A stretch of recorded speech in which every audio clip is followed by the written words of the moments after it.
Congressman Andy Harris, member of the House Appropriations Committee, joining us now. Congressman, good to have you with us. This is a way in which it seems to me is as effective a way as I have seen to actually end the sanctuary nonsense. What is the reaction among your colleagues, the prospects for passage? In the Republican conference, people can't get on that bill fast enough. They know that this is ultimately the solution, that you have to point out the hypocrisy of these local officials and these local college presidents who, on the one hand, come to Congress and the federal government on a daily basis for money, and then on the other hand say, well, we're not going to enforce federal immigration law.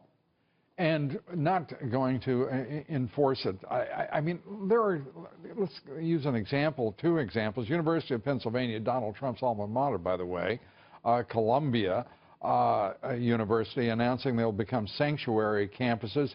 Interestingly, the president of Harvard saying that she will not designate Harvard as a sanctuary campus because she says it offers no actual protection to our students to do so. She worries, in fact, that it offers false and misleading assurance.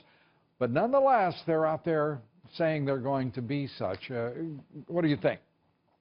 Well, look, the University of Pennsylvania gets over $700 million in grant funds from the federal government every year, and yet they don't want to help federal immigration officials enforce federal immigration law. I think the president of Harvard was much smarter. Fact of the matter is, you're expected to comply with federal immigration law because this is one of the areas where the federal government does have supremacy.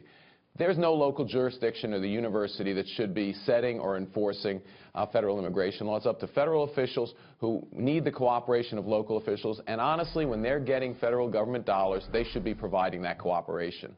How soon will your legislation be moved?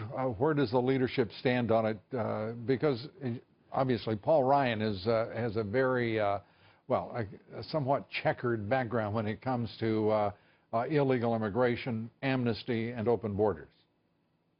Well, I will tell you again, when I presented the idea at the Republican conference, which is our caucus, you know, it got an ovation. The fact of the matter is, this Congress is done for this year. I'm going to have to reintroduce it after the first of the year, and we're going to have to very specifically target it to be constitutional. But again, because the federal government has supremacy in the instance of immigration law, we can create the nexus so that we can withhold funds from these local jurisdictions, and most importantly, not just jurisdictions, but local colleges and universities, private and public.